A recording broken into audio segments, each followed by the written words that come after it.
Experiencing new things is one of the reasons you go on vacation, but you don't want one of those new things to be violating federal law, and it could happen anytime you visit a national park.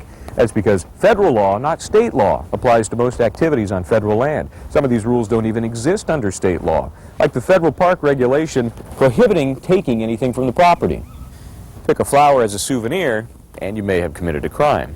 Simple littering, or carving your name on a tree, could become mutilation or defacement of government property. When you drive on federal or national park property, don't assume the motor vehicle laws are the same. From parking to speeding to driving under the influence, all could be very different under federal law. An extreme example of how much tougher the federal law can be. Simply having the intent to sell obscene material carries with it a stiff fine and a 2-year federal prison term. Dealing with federal actions is just a major hassle.